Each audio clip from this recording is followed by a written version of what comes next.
আমাদের মনে রাখা উচিত যে এই দেশের জনগণ আগামী দুঃশাসন থেকে মুক্তি পেতে অকাতরে নিজেদের জীবন বিসর্জন দিয়েছে।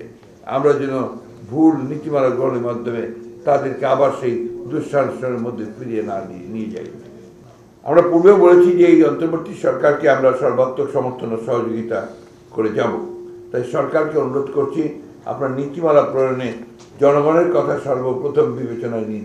দেশের বর্তমান অর্থনৈতিক বাস্তবতায় রাজস্ব সংগ্রহের জন্য অন্যান্য উপায় বিবেচনা করার এবং সেই অনুযায়ী কাজ করার সুযোগ রয়েছে।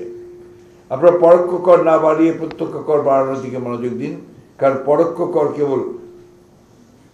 কর সকল শ্রেণীর মানুষকে প্রায় সমানভাবে প্রভাবিত করে এবং নিম্নবিত্ত মানুষের উপরে বোঝাটা বাড়ায়। প্রত্যক্ষ কর না বাড়িয়েও সরকারি খরচ কমিয়ে এবং চলতি বাজেটের অর্থনৈতিক ব্যবস্থাপনা পুনর্বিন্যাস করেও চলমান আর্থিক সমস্যার সমাধান করা যায়।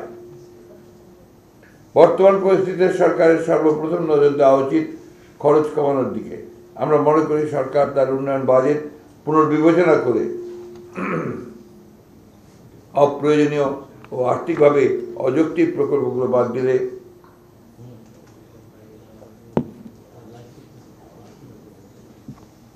প্রায় 20% খরচ কমানো সম্ভব এবং এতে প্রায় 60,000 কোটি টাকা সাশ্রয় করতে সহায়ক হবে। পরিচালন ব্যয়ের ক্ষেত্রে সরকার যদি স্থানীয় সরকারের বাজেট এবং ভর্তুকি খাতে খরচ কমায় এবং সার্বিকভাবে পরিচালন ব্যয় 10% কমাতে পারে, তাহলে ন্যূনতম 50,000 কোটি টাকা সাশ্রয় সম্ভব। তাছাড়া সরকার কর্তৃক স্বায়ত্তশাসিত প্রতিষ্ঠানগুলোকে দেয়া ঋণের বাজেট কমিয়ে সাময়িকভাবে ব্যয় সাশ্রয় করতে পারে।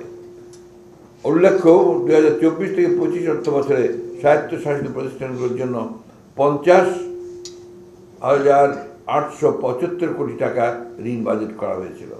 অতএব সরকার খরচ কমানোর মাধ্যমে বাজেটের ন্যূনতম 1 লাখ কোটি টাকা সাশ্রয় করতে পারে এবং ঘাটতি কমাতে পারে। এই পদক্ষেপগুলো দেশের অর্থনৈতিক স্থিতিশীলতা ও দীর্ঘমেয়াদী উন্নয়নের জন্য অত্যন্ত জরুরি।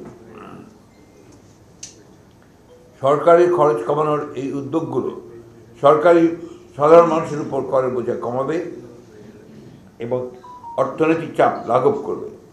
ফলে জনগণ আর্থিকভাবে স্থিতিশীল হবে ও দেশের সার্বিক অর্থনীতির উন্নয়ন ঘটবে।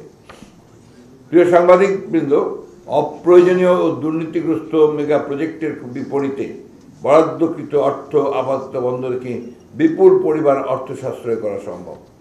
প্রতিটা সরকার কুইক রেন্টাল বিদ্যুৎ উৎপাদনের ক্যাপাসিটি চার্জ বাবদ বর্তমান বাজেটে বরাদ্দ রেখেছিল 40,000 কোটি টাকা, যার পরিমাণ 2023-24 অর্থ বছরে ছিল 32,000 কোটি টাকা।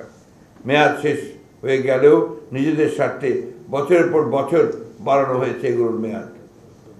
এসব বিদ্যুৎ কেন্দ্রের বছরের পর বছর ক্যাপাসিটি চার্জের নামে চলেছে হরিলুট। গত 14 বছরে এই বিদ্যুৎ কেন্দ্রগুলোতে এমন লুটপাট হয়েছে প্রায় 1,25,000 কোটি টাকার ওপর। শ্বেতপত্র কমিটিতে অন্তত উঠে এসেছে যে বিগত ফ্যাসিস্ট সরকারের সময় উন্নয়ন বাজেটের 40%ই লুটপাট করা হয়েছে। অধিকন্তু বাজেটের এমন অনেক খাত রয়েছে যেমন অবকাঠামো খাতগুলোতে বরাদ্দকৃত বাজেটের অধিকাংশই অর্থ ব্যয় করা সম্ভব হয় না। এ সকল খাতে তাদের বরাদ্দকৃত অর্থ হ্রাস করে বাজেটের আকারকে আরও যৌক্তিকভাবে ছোট করে আনা সম্ভব। এভাবে খরচ কমানোর পাশাপাশি সরকার এমন কিছু উপায় বের করতে পারে যা জনগণের, বিশেষ করে দরিদ্র জনগোষ্ঠীর উপর অর্থনৈতিক চাপ ফেলবে না। উদাহরণস্বরূপ, প্রত্যক্ষ করের ক্ষেত্রে সর্বোচ্চ স্ল্যাবে ইনকাম ট্যাক্সের হার বৃদ্ধি এবং চার্জ তথা ওয়েলথ ট্যাক্স বাড়ানোর মাধ্যমে কর আদায়ের ক্ষেত্রেও আরও মনোযোগী হওয়া যেতে পারে।